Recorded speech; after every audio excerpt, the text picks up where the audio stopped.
Now we are going to discuss electrostats and this is the second chapter. तो last time आपने जो पढ़ा था वो था conservation of electric charges. Conservation of electric charges का मतलब यहाँ पे ये था कि अगर किसी भी आइसोलेटेड सिस्टम का अगर हम बात करें तो उस आइसोलेटेड सिस्टम का जो टोटल चार्ज रहता है नेट चार्ज इज कांस्टेंट।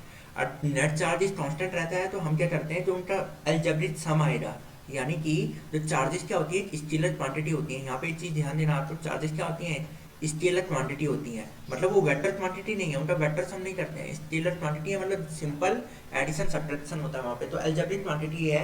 तो मैंने आपको ये बताया था जो नेट चार्ज होता है वो क्या रहता है, उनका टोटल सम क्या रहेगा अलजेब्रिक सम, मतलब जो पॉजिटिव है जो नेगेटिव है, आप पॉजिटिव नेगेटिव आपस में ऐड करोगे जो टोटल नेट चार्ज आएगा वो क्या रहना चाहिए, कांस्टेंट रहना चाहिए।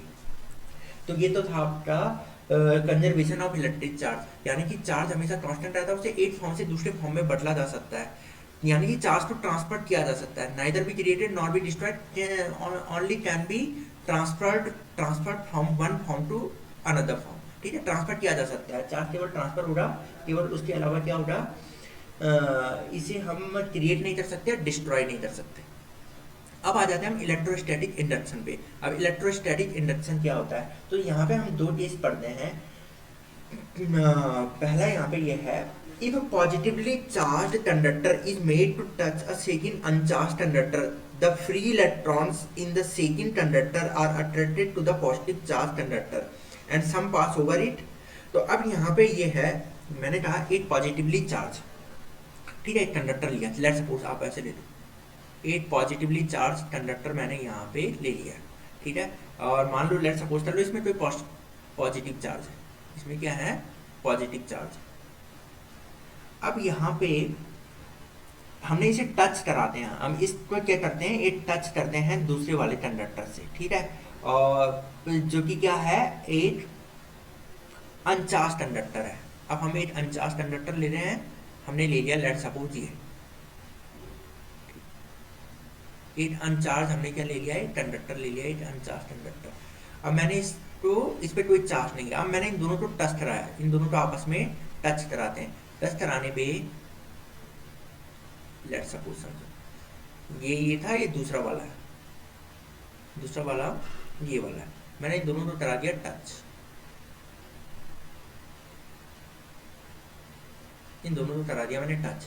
अब टच करने पे हुआ क्या, देखो इसका जो पॉजिटिव चार्ज था ऐसा था, ठीक है, ऐसे समझ लो इस पे पॉजिटिव चार्ज है, इधर साइड पे, इधर साइड के नेगेटिव इलेक्ट्रॉन पहले यहाँ पास आए होंगे और जो पॉजिटिव वाले रहे होंगे वो दूर हो रहे होंगे। अब यहाँ से क्या हुआ, कुछ नेगेटिव चार्ज यहाँ से यहाँ ओवर पास कर लेते हैं, यहाँ से जैसे वो यहाँ पे पास हुए, पास होने के बाद होता क्या है, ये क्या हो जाएगा, यहाँ पे कुछ इलेक्ट्रॉन तो यहाँ से पास हो गए, तो यहाँ से ये से थोड़ा न्यूट्रलाइज कर देंगे। अब इन दोनों को सेपरेट किया, उसके बाद हमने क्या किया, इन दोनों को फिर से सेपरेट किया। सेपरेट करने पे यू विल फाइंड आउट इस पर कुछ ही पॉजिटिव चार्ज आएगी, लेट सपोज ऐसे। और जो ये दूसरा वाला है, जो ये दूसरा वाला है, तो हाँ, तो ये दूसरा वाला है, इस पर क्या हुआ, इस पे क्या हो गया, क्योंकि कुछ इलेक्ट्रॉन यहाँ से चले गए हैं तो इसमें इलेक्ट्रॉन की कमी हो रही है। अब जो इस पे चार्ज बचा हुआ है वो कौन सा चार्ज आ गया, इस पे पॉजिटिव चार्ज आ गया, ठीक है। Since the second conductor is now missing some of its electron, it has a net positive charge, तो इसमें जो रहेगा नेट पॉजिटिव चार्ज रहेगा, क्योंकि यहाँ पे इलेक्ट्रॉन कमी हो जाएगी ना, इलेक्ट्रॉन की कमी होने की वजह से यहाँ पे कौन बचेगा, यहाँ पे पॉजिटिव ही पॉजिटिव चार्ज बचेगा। तो positive charge he only here, only जो नेट चार्ज आएगा, मतलब कुछ नेगेटिव तो रहेगा कुछ पॉजिटिव रहेगा, तो नेट चार्ज जो रहेगा पॉजिटिव रहेगा। तो ये भी क्या हो गया, पॉजिटिवली चार्ज हो गया। तो हमने क्या किया, फर्स्ट में क्या किया, हमने टच कराया, हमने क्या किया, एक कंडक्टर था जो पॉजिटिवली चार्ज था, हमने उसे टच कराया एक दूसरे कंडक्टर से जो क्या है एक अनचार्ज है। अनचार्ज करने पे हमने क्या किया, कोई भी बॉडी होती है इलेक्ट्रिकली न्यूट्रल, यानी कि जितने इसके अंदर पॉजिटिव चार्ज होंगे उतने ही इसके अंदर क्या होंगे, नेगेटिव चार्ज होंगे। तो ये अनचार्ज है, मतलब इसमें जितने पॉजिटिव चार्ज है उतने ही नेगेटिव चार्ज है। जैसे हम इसको पॉजिटिव चार्ज से टच करवाते हैं तो होता क्या है, जो नेगेटिव चार्ज है वो इस साइड पे एक्यूमुलेट हो जाते हैं और पॉजिटिव चार्ज इसके राइट हैंड साइड पे एक्यूमुलेट हो जाते हैं। तो कुछ नेगेटिव चार्ज यहाँ से यहाँ चले जाते हैं, ठीक है। कुछ पॉजिटिव नेगेटिव चार्ज यहाँ से यहाँ चले गए, उन्होंने उधर के नेगेटिव पॉजिटिव चार्ज के साथ मिलकर उन्हें क्या कर लिया, न्यूट्रलाइज कर दिया। तो उसके बाद इसमें कुछ पॉजिटिव चार्ज बच जाएंगे। अब हमने इन बॉडी को सेपरेट कर दिया ना, इसमें तो कुछ पॉजिटिव चार्ज बच जाएंगे। और इस पे क्योंकि डेफिशिएंसी ऑफ इलेक्ट्रॉन हो गया है, तो जो इस पर नेट चार्ज आएगा, जिस पे नेट चार्ज आएगा वो केवल क्या रहेगा, पॉजिटिव रहेगा। ठीक है, पहले स्टार्टिंग में इसमें क्या था, ये अनचार्ज था मतलब ये हुआ जितने पॉजिटिव थे कुछ नेगेटिव थे। अब कुछ नेगेटिव यहाँ चले गए हैं इस वाले में, तो यहाँ पे नेगेटिव ओवरऑल नेगेटिव कम हो गए हैं। तो पॉजिटिव से नेगेटिव माइनस करेंगे तो वहाँ पे जो नेट आएगा, वहाँ पे जो क्या आएगी, एक नेट वैल्यू आएगी, वो केवल पॉजिटिव चार्ज आएगा। तो इस पे केवल कितना चार्ज बचा है, पॉजिटिव चार्ज बचा है। अब यहाँ पे सेकंड पॉइंट ये आएगा, ये तो चार्जिंग करने का मतलब हमने एक अनचार्ज बॉडी को चार्ज कर दिया बाई टचिंग, टच करने से। क्या कोई दूसरा तरीका है जिससे हम दूसरी बॉडी को चार्ज कर दें? हाँ, वो होता है इंडक्शन। अब हम यहाँ पे पढ़ रहे हैं second method, that is induction. तो with the help of induction भी हम किसी बॉडी को चार्ज कर सकते हैं। तो वो क्या होता है यहाँ पे, तो देखो, देयर इज अनदर प्रोसेस,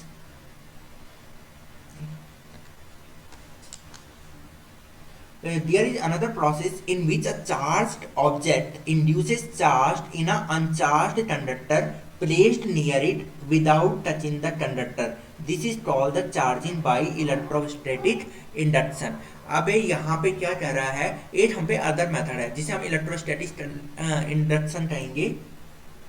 इसमें होता क्या है, हम बॉडी को टच नहीं कराएंगे। ठीक है, हम क्या करेंगे, एक पॉजिटिवली चार्ज, लेट सपोज हमने क्या किया, एक पॉजिटिवली चार्ज बॉडी है, जैसे लेट सपोज कर लो ये क्या है, एक आपका पॉजिटिवली चार्ज बॉडी है। हम इसे टच नहीं कराएंगे, हम क्या करेंगे, केवल हम इसको एक दूसरी बॉडी के पास लेते हुए चले जाएंगे।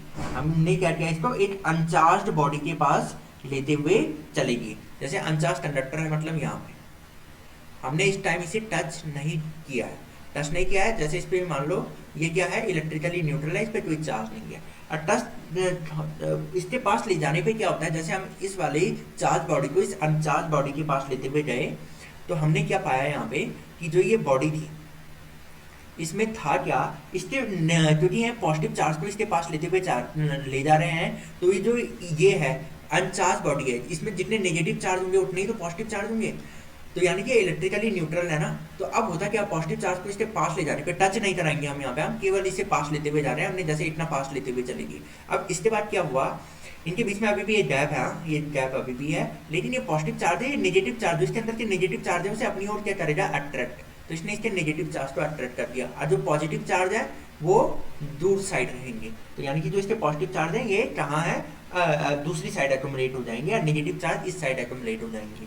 अब होता क्या है, हमने क्या किया, हमने इस वाले पे, अब इसका हम ये तो केस फर्स्ट बना दिया हमने, इसी का केस सेकंड बनाते हैं। इसके बाद क्या हुआ, इसके बाद फर्दर प्रोसेस है, ये इस पे कौन सा चार्ज था, इसमें तो पॉजिटिव चार्ज था, इसमें कौन सा चार्ज है, इसमें तो पॉजिटिव चार्ज था, इसका पॉजिटिव चार्ज इतने का इतने ही रहेगा। अब ये जो दूसरा वाला है, सेकंड वाला, हमने क्या किया, इसमें कौन सा चार्ज था, नेगेटिव चार्ज था, इसमें कौन सा चार्ज था, यहाँ पे नेगेटिव।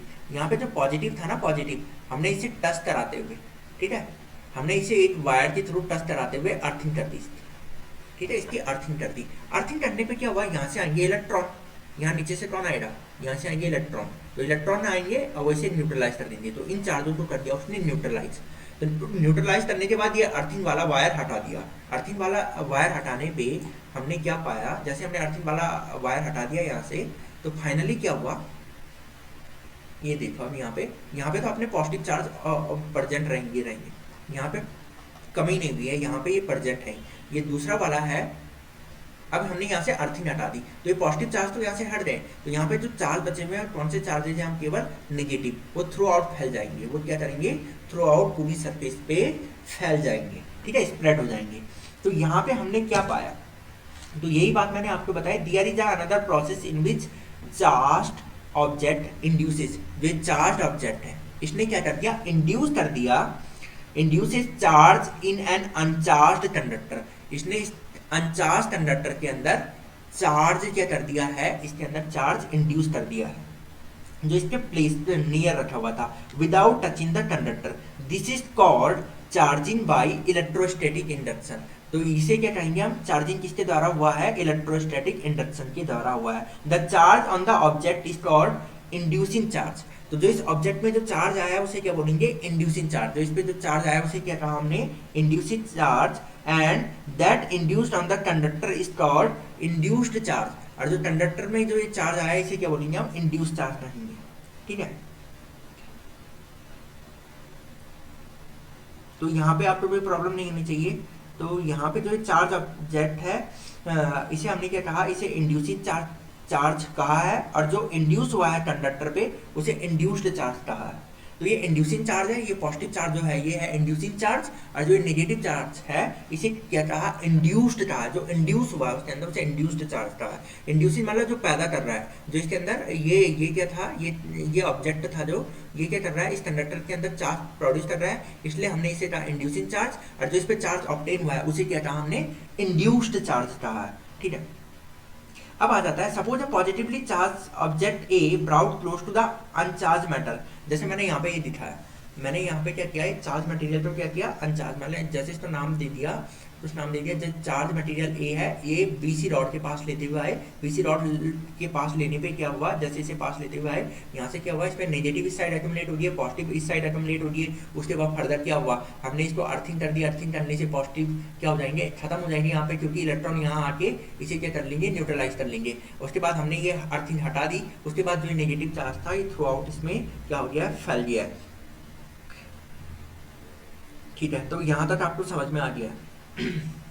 अब यहाँ पे अगर बाई चांस में इसकी अर्थिंग नहीं करता और इसको हटा देता, तो यहाँ पे एक पॉइंट समझने की कोशिश करो, इसको अगर मैं यहाँ से दूर ले जा देता और इसको अर्थिंग नहीं करता तो बाद में क्या होता है, अभी तो सेपरेट सेपरेट है ना, नेगेटिव यहाँ है पॉजिटिव यहाँ है। अब बाद में क्या होता है, जैसे मैं इसको यहाँ से हटा देता तो ये पॉजिटिव नेगेटिव के साथ मिलकर फिर से न्यूट्रलाइज हो जाता, फिर से क्या हो जाता, आपका न्यूट्रलाइज हो जाता। तो ये चीज़ आपको ध्यान देनी है। मैंने क्या कहा, अगर इसे मैं दूर लेते हुए चला गया, इससे दूर लेते हुए चला गया, तो इसमें पहले क्या था, यहाँ पे नेगेटिव इस साइड एक्यूमुलेट थे, पॉजिटिव इस साइड थे। अब इसमें क्या हो जाएगा, ये फिर से क्या हो जाएगा, न्यूट्रलाइज हो जाएगा, वो पॉजिटिव नेगेटिव मिलकर फिर से न्यूट्रलाइज कर देंगे और ये क्या हो जाएगा, अनचार्ज हो जाएगा फिर से। तो इसीलिए हमने क्या कर दिया, यहाँ पे अर्थिंग कर दिया ताकि पॉजिटिव चार्ज यहाँ से हट जाए। पॉजिटिव चार्ज अगर यहाँ से हट गए हैं तो ये क्या हो जाएगा, इसमें नेगेटिव चार्ज इंड्यूस्ड हो गया।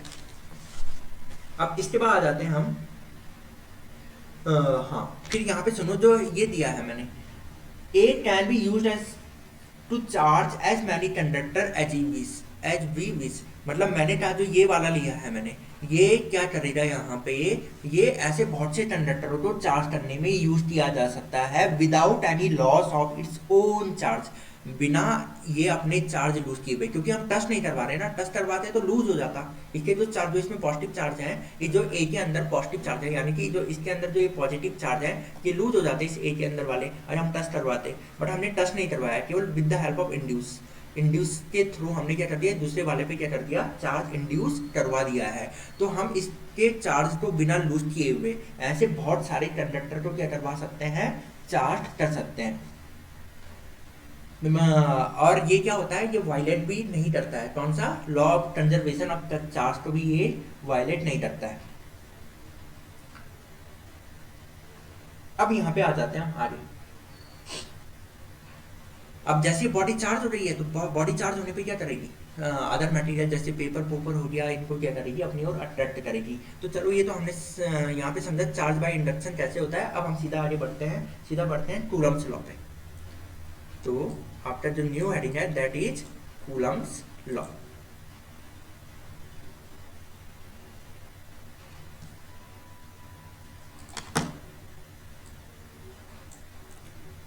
तो अब हम यहाँ पे पढ़ेंगे कूलम्स लॉ।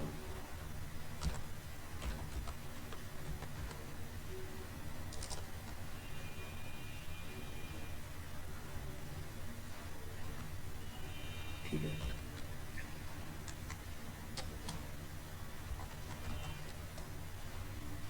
चलो अब हमने यहाँ पे पढ़ा कूलम्स लॉ। कूलम्स लॉ क्या होता है, यहाँ पे सुनते हैं। अब आपने ये मालूम है कि दो जो सेम चार्ज होते हैं वो आपस में एक दूसरे को रिपेल करते हैं, जो दो अनलाइक चार्ज होते हैं, मतलब एक पॉजिटिव और नेगेटिव। तो हमने अभी तक क्या पढ़ा है, अगर दो सेम चार्ज है यानी कि पॉजिटिव पॉजिटिव है तो रिपेल करते हैं।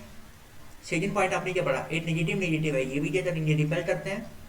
और एक पॉजिटिव और एक नेगेटिव है, ये क्या करते हैं, आपस में एक दूसरे को अट्रैक्ट करते हैं। तो एक पॉजिटिव और एक नेगेटिव आपस में एक दूसरे को अट्रैक्ट करेंगे, दो सेम पॉजिटिव रिपेल करते हैं, दो नेगेटिव चार्ज भी रिपेल करते हैं। तो इन चार्जों को क्या बोलते हैं, like.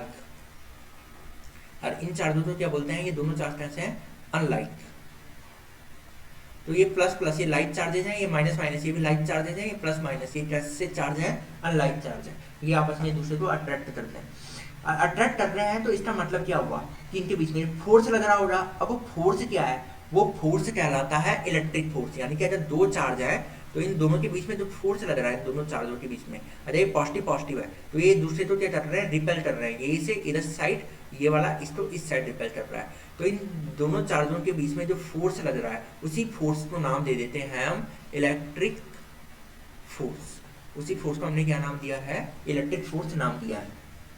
The electric force between unlike charges is repulsive. Unlike charges के बीच में जो फोर्स होता है वो क्या होता है, रिपल्सिव होता है। अब बिटवीन हाँ तो यहाँ पे क्या काम है ना, between like charges, like charges के बीच में क्या होता है, रिपल्सिव। तो लाइक चार्जेस के बीच में फोर्स कैसा होगा, लाइक वालों के बीच में ये होगा रिपल्सिव, और अनलाइक में क्या होगा, ये होगा attractive.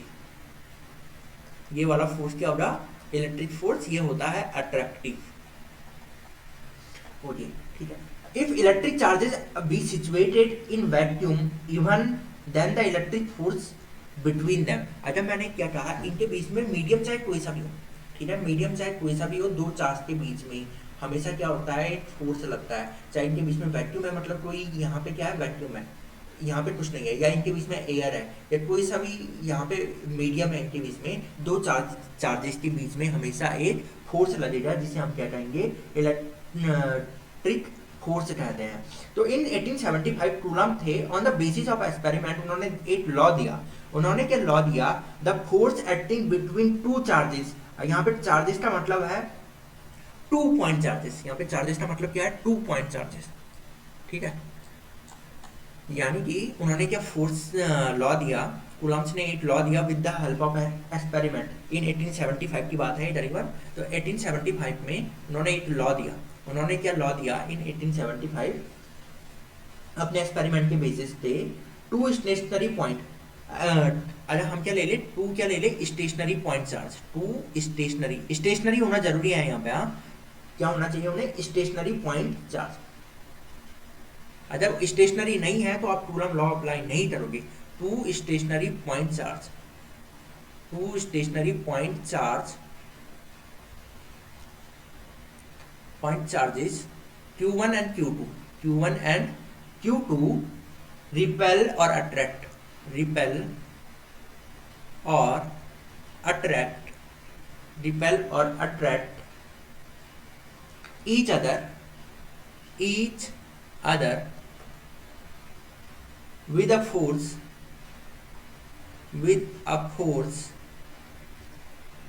F, which is directly proportional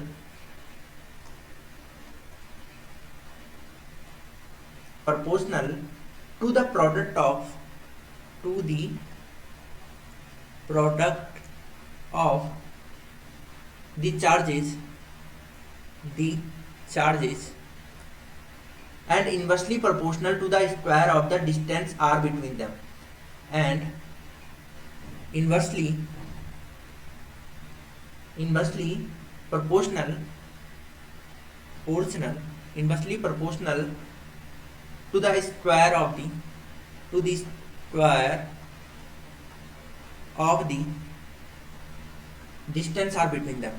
distance r between them,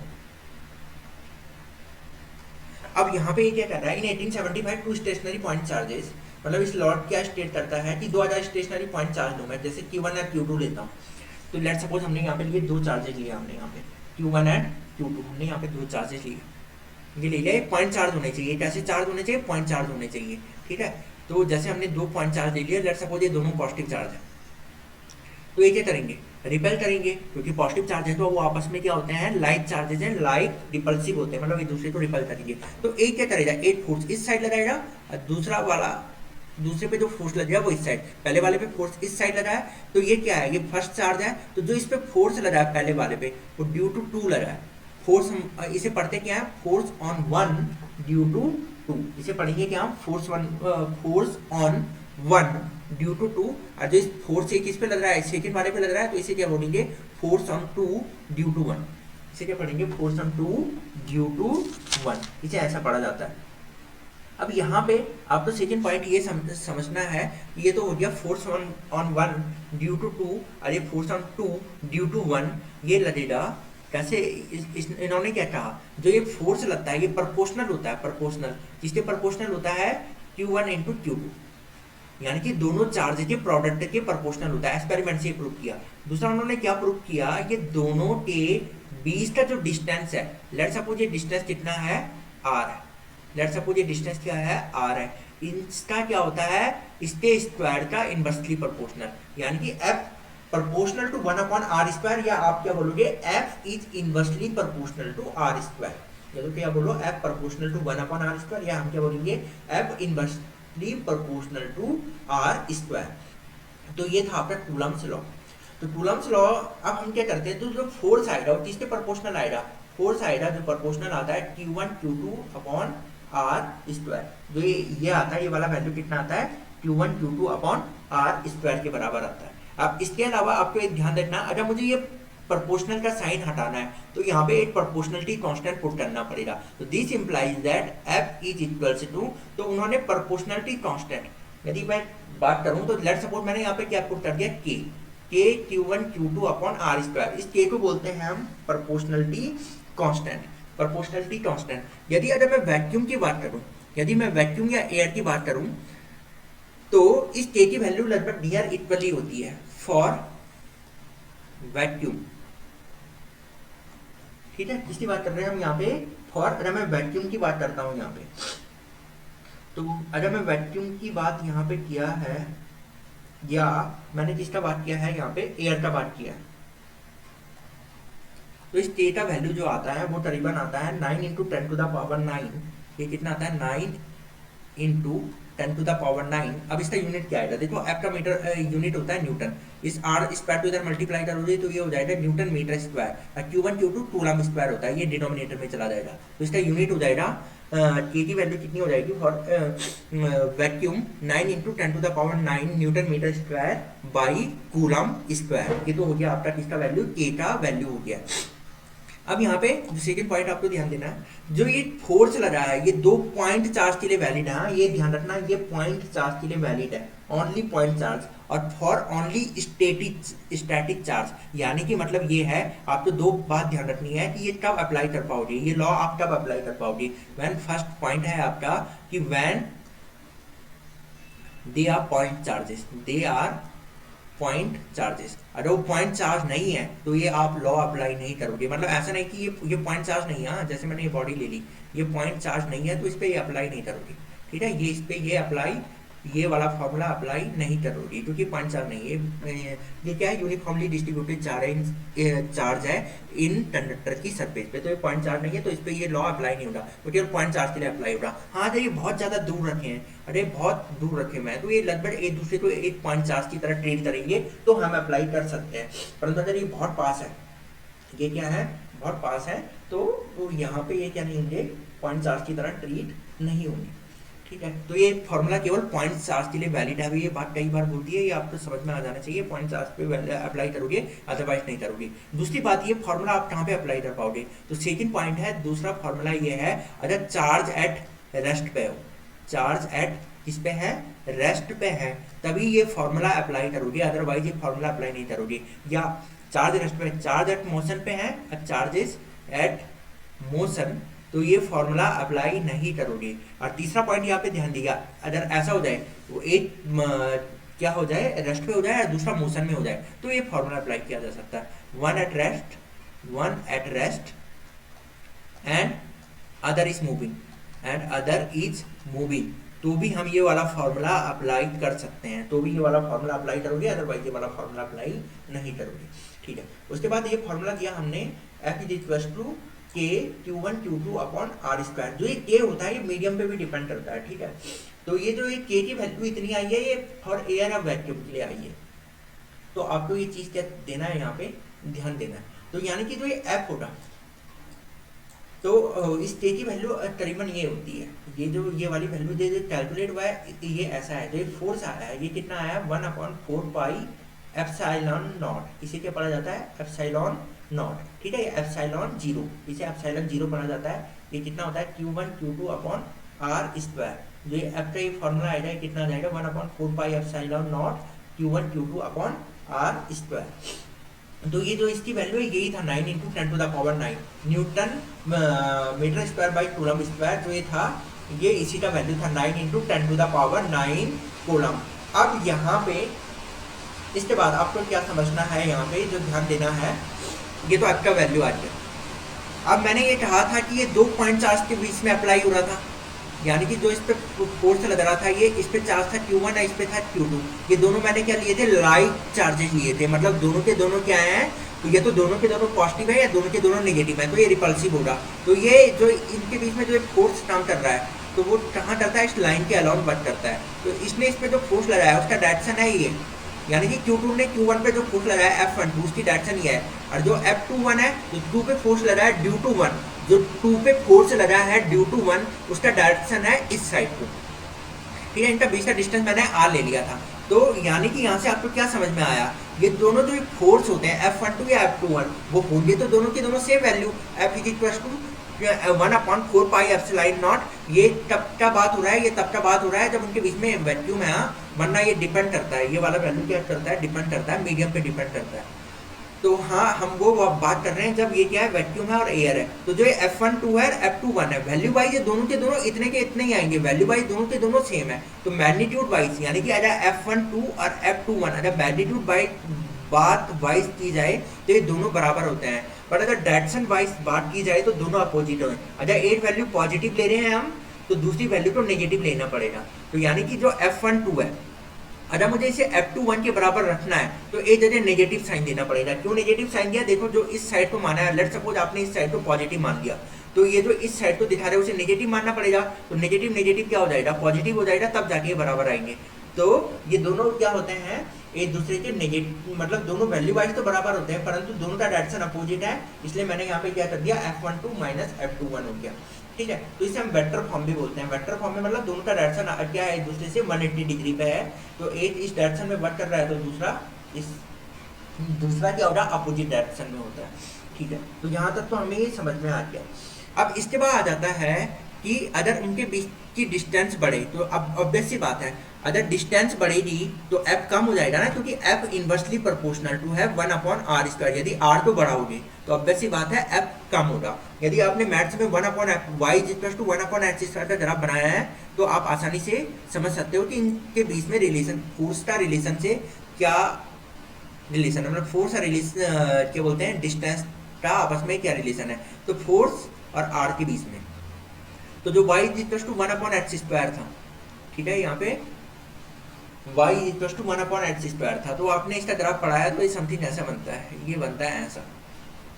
तो ये ग्राफ भी समथिंग ऐसा बनेगा, परंतु ये लेफ्ट साइड में नहीं बनेगा। क्यों, क्योंकि यहाँ पे s की वैल्यू नेगेटिव हो सकती थी, यहाँ पे r की वैल्यू नेगेटिव नहीं हो सकती है। तो ये ग्राफ बनेगा क्योंकि 1/r² है, तो समथिंग ऐसा बनेगा। ये ग्राफ भी कैसा बनता है, ऐसा ड्रॉ होता है। f और r के बीच का जो ग्राफ बनेगा ऐसे बनेगा, यानी कि अगर डिस्टेंस बढ़ती जाएगी, उनके बीच की डिस्टेंस बढ़ती जाएगी तो r² बहुत बड़ा हो जाएगा। r² जब बहुत बड़ा है तो f की वैल्यू बहुत ही छोटी आती है, f इज वेरी लेस। तो ये पढ़ा आपने कूलम्ब्स लॉ।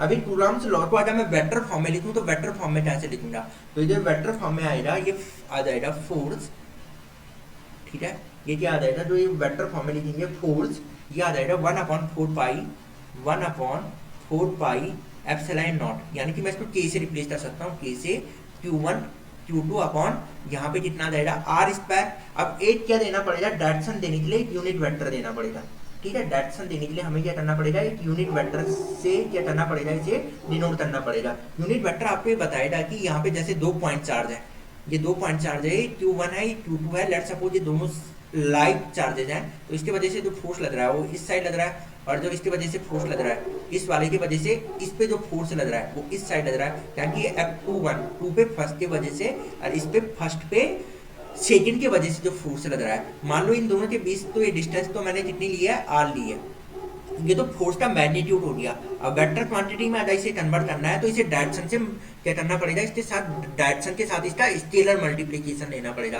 तो डायरेक्शन देने के लिए हमने क्या कर दिया, मान लो ये डायरेक्शन ये अराउंड है ना, इस लाइन के अराउंड है, इस लाइन के अराउंड डायरेक्शन है, तो इसको हमने क्या मान दिया, ये आर कैप। ये डायरेक्शन में जो यूनिट वेक्टर है वो क्या है, आर कैप है, तो मैंने आर कैप से मल्टीप्लाई कर दिया। आर कैप के बता रही है डायरेक्शन ये इस लाइन के अराउंड है, ठीक है, ये आर कैप के बता रहा है डायरेक्शन इस लाइन के अराउंड है। कोई भी वेक्टर है, जैसे आपने सुना है आई कैप, आई कैप क्या बताता है कि ये डायरेक्शन को बताता है, एक यूनिट वेक्टर को बताता है जिसका डायरेक्शन कहाँ है, एक्स एक्सिस में है। और इसका मैग्नीट्यूड क्या होता है, जो कोई सा भी अगर हम यूनिट वेक्टर लेते हैं उसका मैग्नीट्यूड कितना होता है, 1 होता है।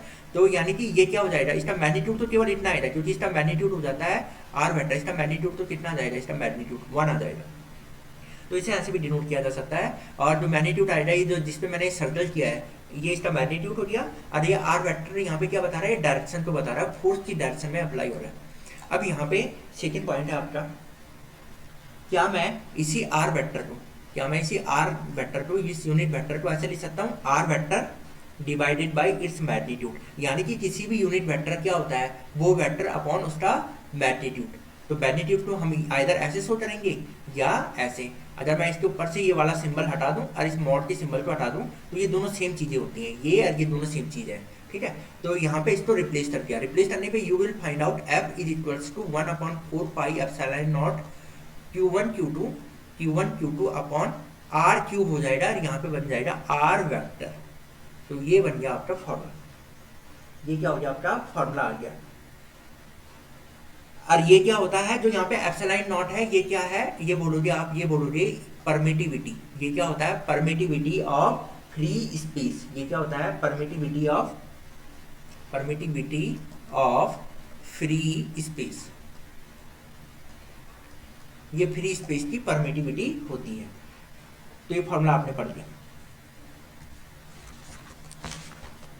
अब यहाँ पे जो एक चीज और ध्यान देना, एक चीज होती है absolute permittivity of the material of the medium. यानी कि ये दोनों चार्ज किस मीडियम में रखे हैं, ये दोनों चार्ज किस मीडियम में रखे हुए हैं। तो हम यहाँ पे क्या करेंगे, इसे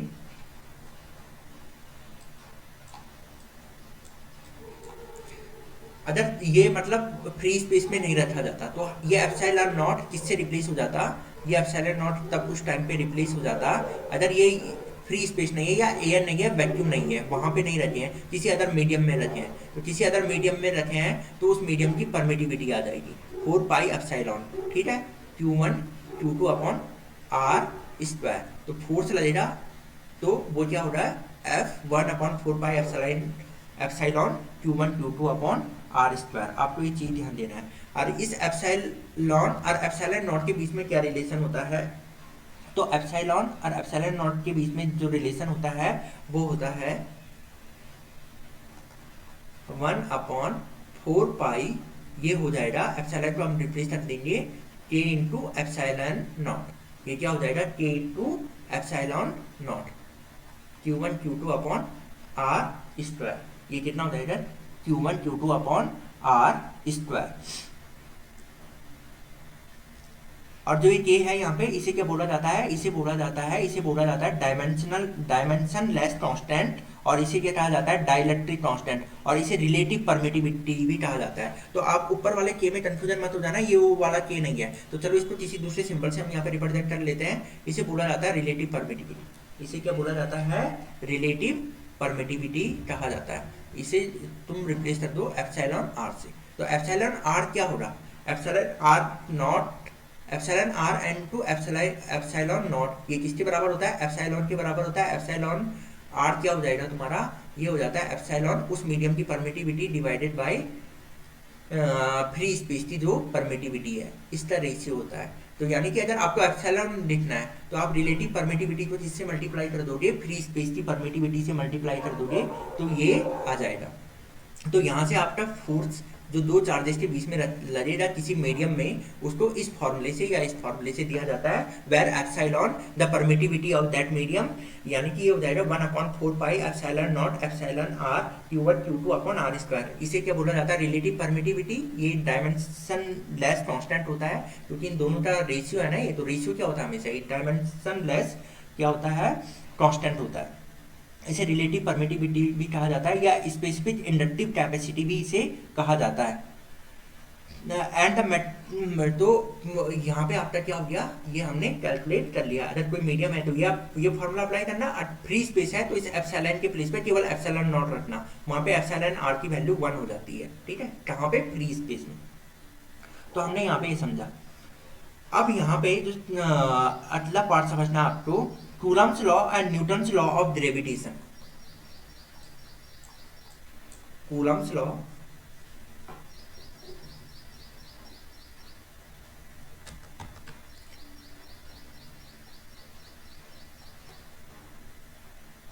Coulomb's law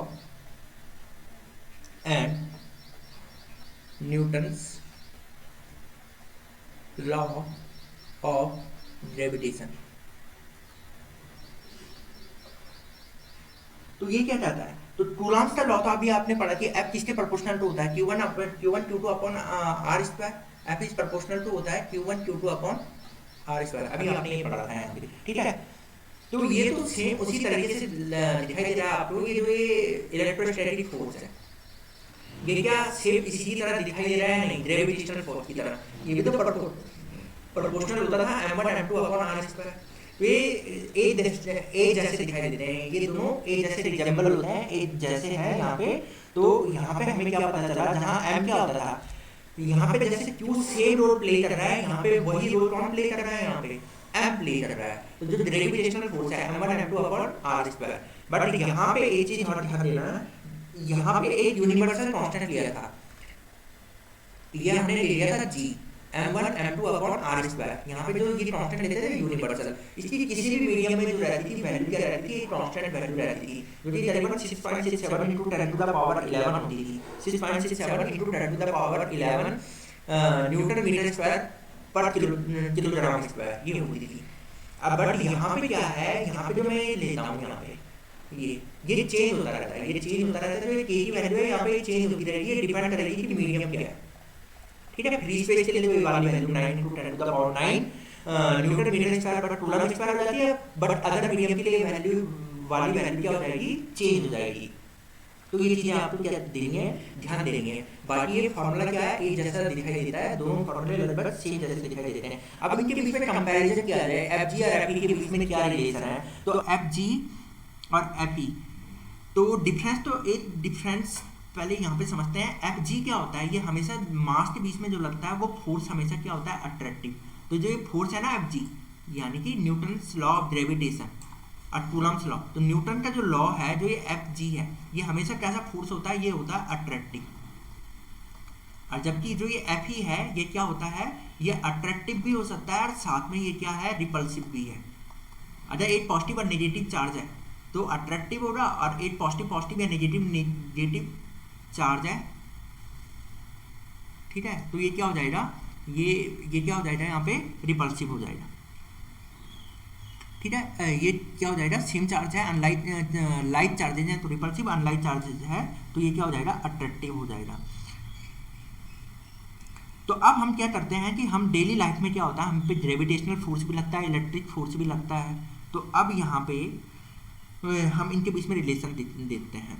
तो अब हम जानते हैं जब पार्टिकल्स प्रोटॉन और neutrons in the nucleus of the atom are bound together by very strong attractive force. आप जानते हो जो पार्टिकल होते हैं, जैसे पार्टिकल हो गया आपका, प्रोटॉन हो गया, न्यूट्रॉन हो गया, ये न्यूक्लियस के द्वारा क्या होते हैं, एक वेरी स्ट्रॉन्ग अट्रैक्टिव फोर्स से क्या होते हैं, आपस में बंधे हुए रहते हैं। तो यानी कि यहाँ पर ये न्यूक्लियस ले लिया, न्यूक्लियस के अंदर प्रोटॉन भी होता है, न्यूट्रॉन भी होता है, तो न्यूक्लियस इन्हें एक स्ट्रॉन्ग फोर्स से बाउंड करके रखता है। उसी फोर्स को हम क्या कह देते हैं, न्यूक्लियर फोर्स कहते हैं। This force neither depends upon weather a particle is charged और अनचार्ज्ड। ये जो फोर्स होता है ये इस बात पे डिपेंड नहीं करता है कि पार्टिकल चार्ज है या नहीं है, और ना ही किस बात पे डिपेंड करता है, और nor it has any relation with Coulomb's law.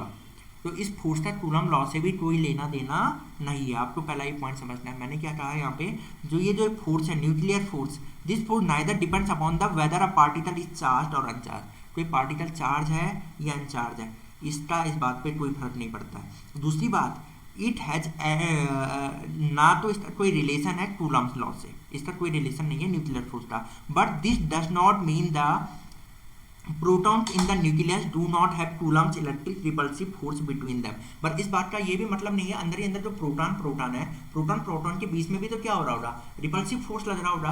तो लगता है प्रोटॉन के बीच में रिपल्सिव फोर्स लगता है, बट यहाँ पे न्यूक्लियस फोर्स इतना ज़्यादा स्ट्रेंथ वाला होता है कि जो इनके बीच में इलेक्ट्रोस्टैटिक फोर्स लग रहा है, इन प्रोटॉन के बीच में जो इलेक्ट्रोस्टैटिक फोर्स लग रहा है वो क्या कर देता है, वो उसको कंपनसेट कर देता है।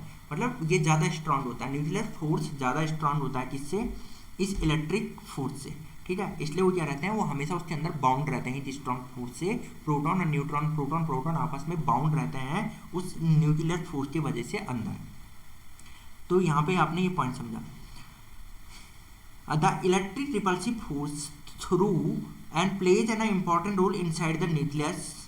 तो ये जो ये न्यूक्लियस के अंदर जो इलेक्ट्रिक फोर्स लग रहा है ना प्रोटॉन के बीच में, ये भी एक इंपॉर्टेंट रोल प्ले करता है। ये कैसा रोल प्ले करता है, if this force would not have been there, यदि इनके बीच में ये फोर्स नहीं होता, इसके बीच में ये जो इलेक्ट्रॉन है, ये प्रोटॉन के बीच में अगर ये इलेक्ट्रोस्टैटिक फोर्स नहीं लगता रहता अंदर, तो होता क्या, if this force would not have been there, the heavy nuclei would not have been radioactive and heavy elements beyond uranium would have been stable। तो वो क्या होते हैं, अगर ये फोर्स नहीं रहता वहाँ अंदर, कौन सा फोर्स, इलेक्ट्रोस्टैटिक फोर्स, मैंने कहा न्यूक्लियस के अंदर भी लगता है, परंतु न्यूक्लियस फोर्स ज़्यादा स्ट्रांग होता है। तो न्यूक्लियर फोर्स ज़्यादा स्ट्रांग है, तो उस वजह से क्या होता है यहाँ पे, उस वजह से यहाँ पे आपका न्यूक्लियर फोर्स ज़्यादा स्ट्रांग है, तो इलेक्ट्रिक फोर्स उतना इन प्रोटॉन को क्या नहीं करता है, मतलब बाहर नहीं जाने देता है, क्योंकि न्यूक्लियर फोर्स ज़्यादा स्ट्रांग है। सेकेंड पॉइंट मैंने यहाँ पे ये कहा, इलेक्ट्रिक फोर्स का भी वहाँ पे अपना सिग्निफिकेंस है। अगर इलेक्ट्रिक फोर्स अंदर नहीं होता, मैंने कहा प्रोटॉन के बीच में भी इलेक्ट्रिक फोर्स लगेगा, बट जो ये फोर्स यहाँ पे लग रहा है, ये भी एक इंपॉर्टेंट रोल ये प्ले करता है। अगर ये फोर्स ना होता, इलेक्ट्रोस्टैटिक फोर्स, तो जो वो थे, ये जो न्यूक्लियाई थे, जो हैवी न्यूक्लियाई थे, ये क्या नहीं होते, रेडियो एक्टिव नहीं होते, और ऊपर से ये स्टेबल होते हैं। जैसे हैवी न्यूक्लियाई आपने, जैसे यूरेनियम से ऊपर की बात कर रहे हैं हम, बियॉन्ड यूरेनियम की बात करें, वो अनस्टेबल होते हैं। तो अगर ये वाला फोर्स नहीं होता, तो वो क्या हो जाते, स्टेबल हो जाते। तो वो क्या हो जाते, स्टेबल हो जाते। आप बोलते स्टेबल कैसे में होते, देखिए न्यूक्लियर फोर्स उन्हें बांधे रखता, तो हमेशा स्टेबल फॉर्म में रहते हैं। पर अंदर क्या है, इलेक्ट्रोस्टैटिक फोर्स है, इलेक्ट्रोस्टैटिक फोर्स भी वहाँ पे important role, significant role play कर रहा है, तो वो अपनी अनस्टेबल फॉर्म में है, तो वो रेडियो एक्टिव हो जाते हैं। मतलब आप रेडियो एक्टिव मटीरियल वो आसानी से क्या हो जाते हैं, बन जाते हैं। तो इसका भी अपना रोल है। सेकेंड बात यहाँ पे आ रही थी, हम इस बात में डिस्कस कर रहे थे, जो ये इलेक्ट्रोस्टैटिक फोर्स है और जो ग्रेविटेशनल फोर्स है, इसका क्या रिलेशन है। तो अगर आप इनके बीच में रिलेशन, इनका रेशियो कैलकुलेट करो, तो आपको मिलेगा कि जो इलेक्ट्रोस्टैटिक फोर्स है इन केस ऑफ प्रोटॉन, आप क्या करना है, यहाँ पे प्रोटॉन का चार्ज रखना, ठीक है। यहाँ पे के की वैल्यू, फ्री स्पेस की बात कर रहा हूँ मैं, फ्री स्पेस की। तो आप क्या करोगे, यहाँ पे इसे फिर से नोट करते हैं। आप कैलकुलेट करने के लिए यहाँ पे दिया मैंने ये एफ ई कैलकुलेट करना, के की वैल्यू 9 × 10⁻⁹ डालना, यहाँ पे Q1 Q2 यानी यहाँ पे प्रोटॉन का मास डालना, और यहाँ पे उनका बीच का डिस्टेंस, लेट सपोज उनके बीच का डिस्टेंस कितना भी मान लो, r ही मान लो फिलहाल, और एफ जी, क्योंकि r से r कैंसिल आउट हो जाएगा। आप यहाँ पे g की वैल्यू डालना, यहाँ पे प्रोटॉन का मास पुट किया, और डिवाइडेड बाई r², और F E by F G calculate करना। F E by F G calculate करोगे तो आप ये पाओगे, ये अप्रॉक्सीमेट आता है 10⁻36, यानी कि जो इलेक्ट्रोस्टैटिक फोर्स है वो प्रोटॉन के केस में 10⁻36 टाइम्स स्ट्रॉन्ग है, 10⁻36 टाइम स्ट्रॉन्ग है ग्रेविटेशनल फोर्स से। और अगर आप इलेक्ट्रॉन की बात करो, तो अगर यहाँ पे Q1 Q2 के प्लेस में इलेक्ट्रॉन का मास, यहाँ पे क्या डालोगे, Q1 Q2 के प्लेस पे इलेक्ट्रॉन का चार्ज पुट करना, और यहाँ पे r के प्लेस पे क्या पुट किया आपने, यहाँ पे m1 m2 के प्लेस पे इलेक्ट्रॉन का चार्ज पुट करना, तो आपको क्या मिलेगा, यहाँ पे जो ये पाओगे, जो एफ ही है वो एफ जी से करीबन 10⁻43 टाइम्स क्या है, स्ट्रॉन्गर। जो इलेक्ट्रिक फोर्स है वो 10⁻43 टाइम्स स्ट्रॉन्ग है, किससे, एफ जी से। तो आपको ये चीज़ ध्यान देनी है, यानी कि इलेक्ट्रॉन के केस में फोर्स क्या है, ज़्यादा ही स्ट्रॉन्ग है। ये चीज़ हम यहाँ से समझें। फिर इसके बाद आ जाता है आपका, तो ये तो आपने यहाँ पे पढ़ दिया है, f is equal to 10⁻43 times gravitational force. अब आ जाता है Coulomb's law in terms of a position vector of the charges. अब हम पोजीशन वेक्टर के फॉर्म में इस फॉर्मूले को क्या कर रहे हैं, यहाँ पे नोट कर रहे हैं।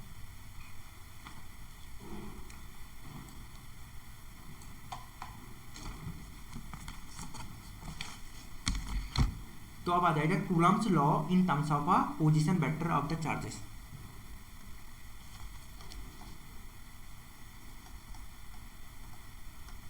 Coulomb's law in terms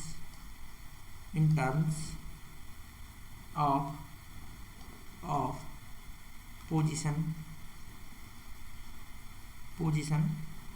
vectors of the charges, position vectors of the charges। तो यहाँ पे आप ये समझो लेट सपोज मैं दो चार्ज ले रहा हूँ, तो पोजीशन वेक्टर ले रहा हूँ, ठीक है। यहाँ पे मैंने क्या लिया, इसे मान लिया मैंने ऑरिजिन, मैंने यहाँ पे दो चार्ज लिए हैं Q1 Q2, इनका पोजीशन वेक्टर ले लेंगे R1 एंड R2।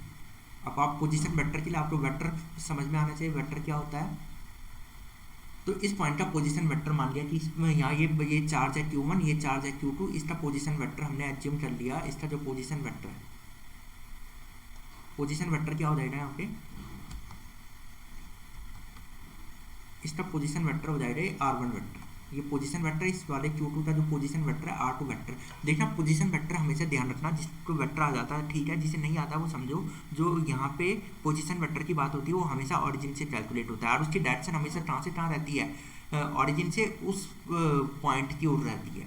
जिस पॉइंट का पोजीशन वेक्टर लिख रहे हो उस पॉइंट की ओर उसकी डायरेक्शन होती है। लेट्स सपोज ये पॉइंट ए है, ये पॉइंट बी है, तो जो पोजीशन वेक्टर की डायरेक्शन आएगी ये आएगी, ठीक है। आपने यहाँ तक तो समझ लिया है। लेट सपोज कर लो कि जो ये बीच का डिस्टेंस है, ठीक है, ये जो ये बीच वाला डिस्टेंस है इसे एज्यूम कर लो कि ये आर है, इसे क्या एज्यूम कर लिया आर है। इस वाले बीच के डिस्टेंस को वैल्यू वाइज मान लिया कि ये बीच का डिस्टेंस कितना लिया हमने, आर एज्यूम किया है। अब यहाँ पे एक चीज़ और ध्यान देना आपको, यहाँ से अगर मैं ये वाली वैल्यू कैलकुलेट करूँ, अगर मैं डायरेक्शन लूँ, कौन सा डायरेक्शन लूँ मैं यहाँ पे, लेट सपोज मैंने लिया यहाँ पे R1 तो किसका पोजीशन वेक्टर है, इस पॉइंट ए का पोजीशन वेक्टर है, पॉइंट बी का पोजीशन वेक्टर R2 है, मतलब यहाँ से लेके यहाँ तक का जो वेक्टर है वो R2 वेक्टर है। फिलहाल इतना समझा आपने। फिर उसके बाद मैंने ये कहा है let the R be the distance between Q1 and Q2। R तो मैंने क्या लिया है, Q1 Q2 के बीच का डिस्टेंस लिया है द फोर्स।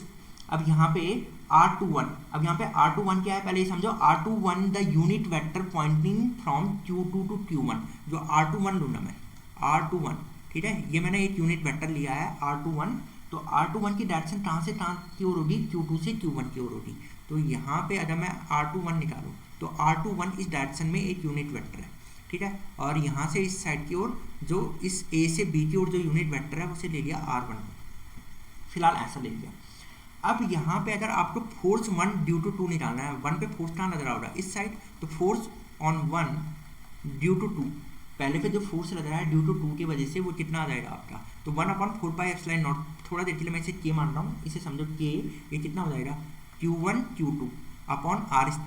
डायरेक्शन क्या है इसकी, डायरेक्शन है टुवर्ड्स इस साइड है ना, फोर्स F21 की डायरेक्शन क्या है, यहाँ पे देखो इस फिगर में डायरेक्शन ये वाली है, तो डायरेक्शन ये वाली है। तो इस डायरेक्शन में मैंने जो यूनिट वेक्टर लिया है, क्योंकि वेक्टर फॉर्म में लिख रहे हैं तो डायरेक्शन भी देनी पड़ती है कि किस डायरेक्शन में है, तो हमने क्या ले लिया, इस डायरेक्शन में एक यूनिट वेक्टर ले लिया।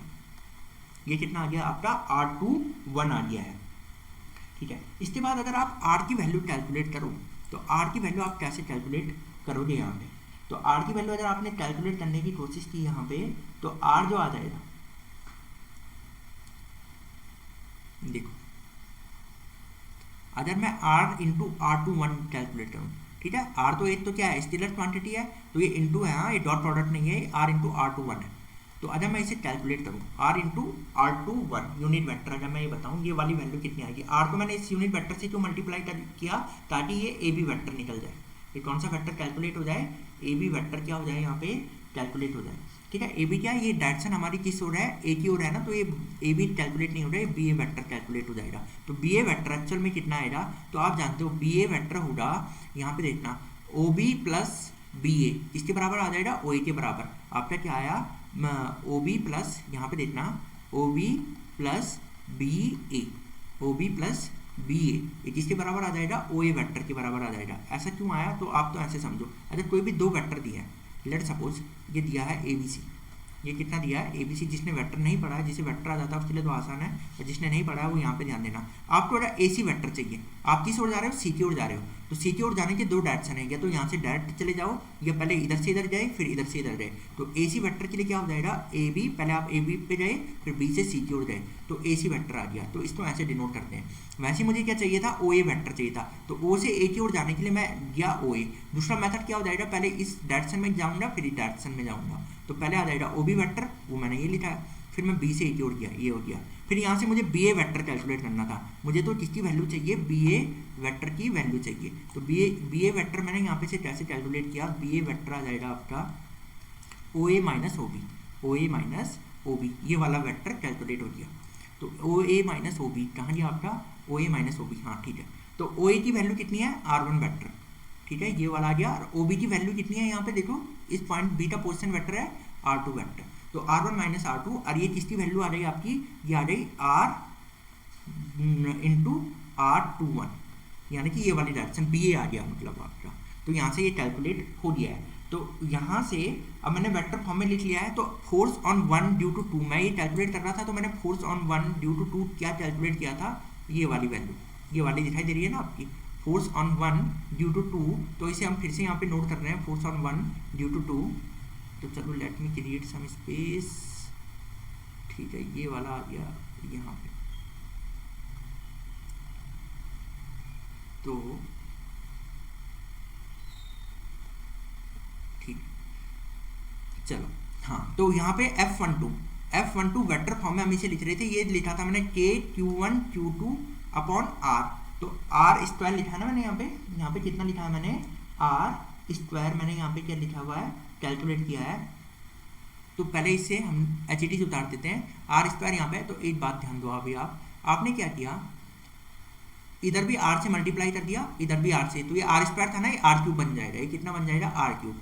तो यहाँ पे आपने लिखा K Q1 Q2, और यहाँ पे ये कितना आ जाएगा, ये आ जाएगा R इंटू R21, यह भी आपने कैलकुलेट किया है यूनिट वेक्टर, ये है R1 माइनस R2, ये कितना आपका R1 माइनस R2 वेक्टर है। और जो ये R क्यूब लिखा है आपने नीचे, जो ये नीचे वैल्यू क्या है, R क्यूब लिखा हुआ है, तो R क्यूब मतलब पहले आप R चाहिए आपको, R कितना है यहाँ पे, R की वैल्यू है कितनी, अगर इसमें देखो आप फिगर में, तो R एक्चुअल में है क्या, R है R1 माइनस R2, R क्या है, R1 माइनस R2 है ना यहाँ पे, ये वाला जो ये वाला है, ये R, ये एक्चुअल में क्या है, R1 माइनस, इस पॉइंट का पोजीशन वेक्टर R1 है, इस पॉइंट का R2 है, तो ये पूरा डिफरेंस कितना है, R1 minus R2।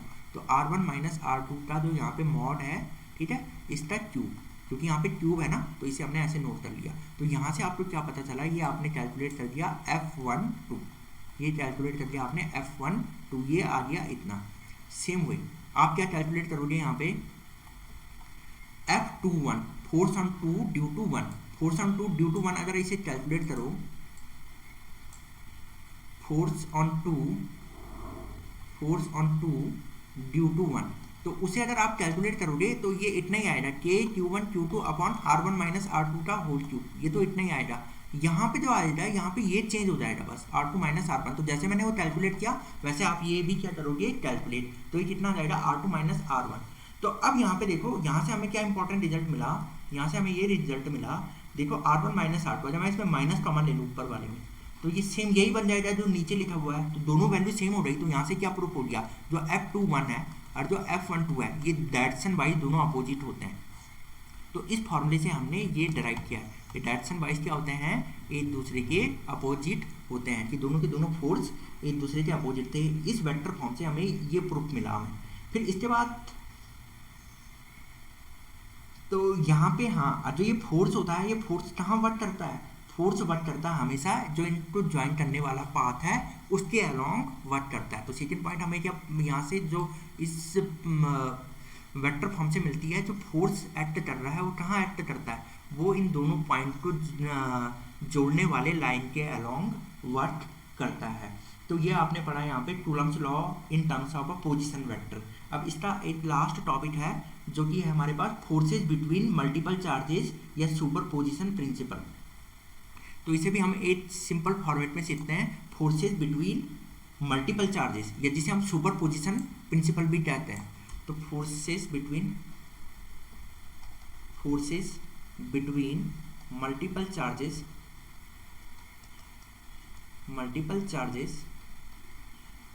Forces between multiple charges, और जिसको हम दूसरा नाम क्या देते हैं, सुपरपोजिशन प्रिंसिपल।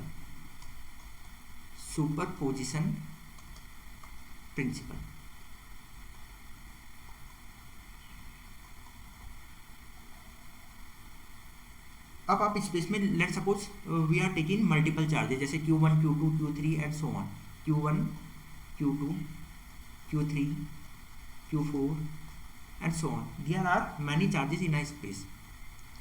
अब लेट सपोज हमें क्या करना है, चार्ज फर्स्ट पे टोटल नेट फोर्स निकालना है due to these point charges we have to find out net force on the Q1।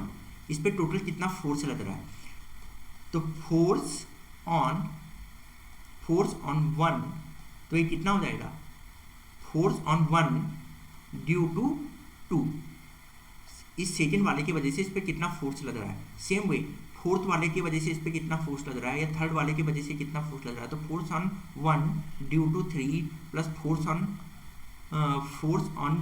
1 due to 4 plus force on 1 due to 5 and so on. इसी को कहते हैं principle of superposition. That means हम क्या कर देंगे, उनका वेक्टर सम कैलकुलेट कर लेंगे। यदि हमें किसी चार्ज पे we have to find out the net force on any charge, तो हम क्या करेंगे, we add all the forces, और उनका वेक्टर सम हम यहाँ पे क्या कर लेंगे, ऐड कर लेंगे। ओके, तो so force on 1 due to 2 that is F12, force on 1 due to 3, force on 1 due to 4, force on 1 due to 5, this is called the principle of superposition. तो ये क्या था, हम इनका नेट क्या कर लेते हैं, वेक्टर सम करेंगे। यहाँ पे इनका स्केलर सम नहीं करना, वेक्टर सम करना है, क्योंकि वो डायरेक्शन भी मैटर करेगा कि फोर्स की डायरेक्शन में अप्लाई हो रहा है, तो हम इनका वेक्टर सम निकालेंगे। इसी को कहा जाता है प्रिंसिपल ऑफ सुपरपोजिशन। तो हम जब इससे रिलेटेड क्वेश्चन करेंगे तो आपको एक क्लियर समझ में आ जाएगा कि इन क्वेश्चनों को कैसे डील किया जाता है। तो यहाँ तक पढ़ा हमने principle of superposition. In the next lecture we are going to discuss some numerical